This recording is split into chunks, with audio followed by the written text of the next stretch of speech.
को मूर्ति सजाओ आत्मालाई परमात्मा संग आत्मालाई परमात्मा संग एकै रसमा खुवाऊ खुवाऊ प्रभु संग प्रेम लगाओ श्याम संग प्रेम लगाओ कृष्ण संग प्रेम लगाओ झूठा हुन्छन् सारथी नाता झूठा हुन्छन् सारथी नाता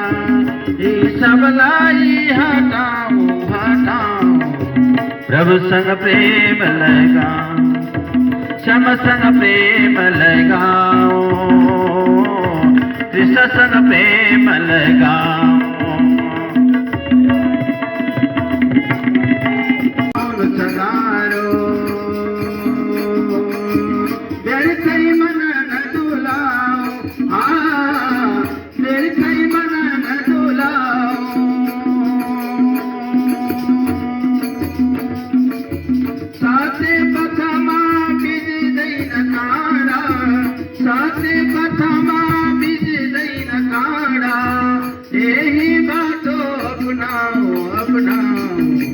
प्रभु संग प्रेम लगाओ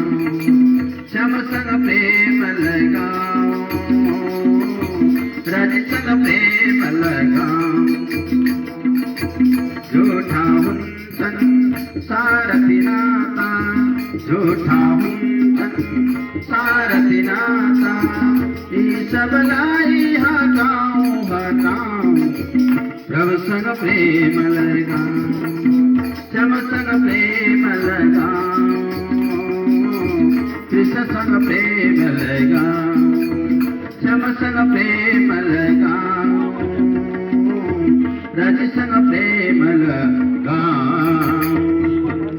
छोरी रिना प्याकुरियालको पनि जन्मदिन अनि राति परमात्माको कृपा छोरीप्रति अथाह रहिरहोस् कृपा रहनेछ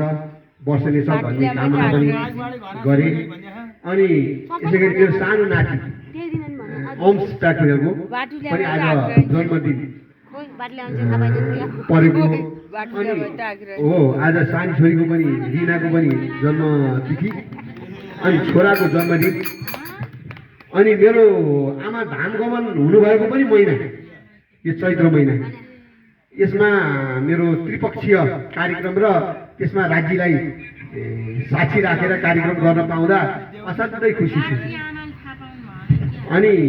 अब यसमा हामीले आज एकापाठ पारायणको कार्यक्रम पनि आयोजना किन गरिएको भने राज्यलाई कतै भुलिँदै पो गएको हो कि अहिले हाम्रो मिज्यू अथवा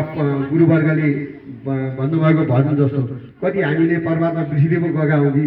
अथवा कमजोर पो हुँदै गएको हो कि भनेर पनि बेला बेला सम्झिनुपर्छ भनेर पनि यो